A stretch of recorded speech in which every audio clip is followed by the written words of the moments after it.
surviving 2023, I think, is my biggest accomplishment of the year, so I'll take it.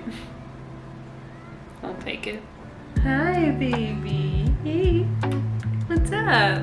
I have already had my coffee of the day, so I am having a nice, calming tea. I am drinking a ginger peach tea. When you're seeing this, it is already the new year and the holiday season is over, but I am in the throes of it, so calming tea, definitely needed. I hope you had a great holiday season and it wasn't too crazy and chaotic, and that you didn't break the bank too much this year, so cheers to that. Since 2024 is quickly approaching and this year was definitely not the year I was expecting, to say the least. What I envisioned for this year and what this year actually was is kind of crazy, honestly. And at the beginning of the year, I felt that it was the start of something new. This was going to be a very transformative year and that this year a lot was going to happen, and it definitely did. Definitely. It was a transformative year, but in a completely different way than I was picturing, to say the least, honestly. Before looking back at 2023, hi, my name is Kayla. I am a Canadian actress who is based in Toronto, and I sometimes share my life. Grab yourself a nice warm beverage, whether it be coffee or tea, and let's look back at the year that has passed. Okay, well, starting in January, I started off with a bang. I had just wrapped up one of my most successful years to date. So 2022 was a huge accomplishment for me. And along with that, I had also launched this channel. So I took the plunge, I set up my camera, I filmed a video, and I loved it. What I did do, I had so much fun doing. I loved planning the videos, I loved thinking about ideas and then actually executing it. The whole experience was a lot of fun. I'm very proud of myself. Even though I wasn't as consistent as I wanted to be, every video I did put out, I'm proud of, and I had a lot of fun doing it. In February, we did a promo shoot for Wallflower, which was my very first promo shoot that I ever did. I really do love my Wallflower team. Not to mention, the pictures looked amazing. In April, I had another photo shoot, but this time it was for my new headshots, which also turned out amazing, and I love my headshots. So like I said before, I had just closed out a very busy year. Acting-wise, I was super busy. Something I never really did in 2022 was take a break or proper rest. I didn't really take care of myself, and when it comes to acting, a lot of the time we're told that we have to keep up with our momentum. It can be very difficult sometimes to take time off of acting, and I, in March, experienced my first burnout of the year. I crashed. It was a mix of things. My day job was really starting to stress me out. On top of that, I was creatively completely burnt out. On top of all of this, I had launched this channel. So I just had what felt like no real rest time for myself, and it's why I burnt out. Which then brings us to May. So in May, the beautiful flooding of 2023 happened. Pipe burst in my building, and I believe it was the 7th floor. From the 7th floor down got flooded. All of the people who were affected by it, we were told we had to move. We had to move as soon as possible. And the minute that this pipe burst as well, we were living in a construction zone. It was a really difficult time, honestly, but it brought us here to this amazing apartment. And I will say something I am definitely grateful for is where we live now. I mean, I am obsessed with our new apartment. I love it. I love living here. I love the neighborhood we live in. I love how close to the water we are. I love this space. Other than the reason for why we moved here was a highlight of the year. So I am grateful for that. But unfortunately, we weren't able to get super settled into our new apartment because July kicked off the 3 busiest months ever.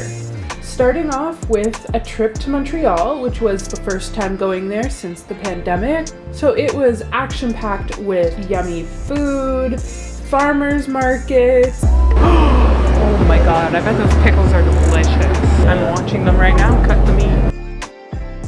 And of course, comedy festivals. It was a really fun trip and a great way to kick off our summer. Once we were back in the city, we went to the beach, we went to food festivals. It just seemed like there was always something happening in the city, and Matt and I took full advantage of it. We did so much. We ate a lot of really good food this year. But also in the summer, Matt and I got to go see Wallflower at the Lightbox of all places, which the Lightbox is a really special place for me. It is my favorite theater. I love it. I have so many just really amazing memories from the Lightbox, and the fact that I got to see myself on that screen.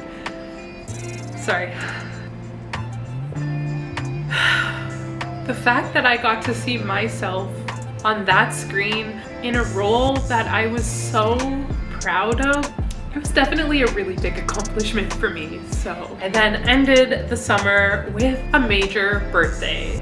My 30th birthday. I had the most fun celebrating my birthday this year. It was just me and my girlfriends, and we had a pajama themed party. We ate candy, pizza, we made friendship bracelets, talked. It was the perfect way to spend my birthday, and I had a lot of fun. It was perfect, honestly, perfect. Which then brings us to September, and September is one of my favorite months because it brings us to TIFF. It was a little bit different just because there was the actors' strike going on, but it was still a lot of fun. Matt and I got to see 22 films in 10 days, so it was definitely intense, and I did film the whole experience. There is a TIFF video that will be coming out sometime this year. Right after TIFF, Matt and I went on our final vacation of the year, and that was up north to Tobermory. We booked ourselves a waterfront cabin, and we packed up a car with our 2 cats, and we just relaxed.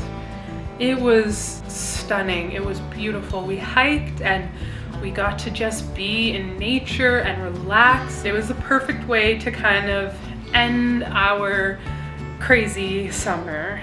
That brings us to October and why I haven't made a video since my birthday, pretty much. And that is because October brought me my second major burnout of the year. I wasn't just exhausted, I was quite literally in survival mode. I was just existing. Honestly, it was really hard. I think it was a mix of not fully processing the stress of my apartment flooding and then the move and all of the craziness that came with that, and then being launched into the busiest 3 months of my life. It was a difficult time, I'm not gonna lie. It was really hard, and personally I'm just finding myself coming out of it now, and I'm still kind of wanting to take things slow, and I don't want to overwhelm myself, but it was really hard. So to sum it up,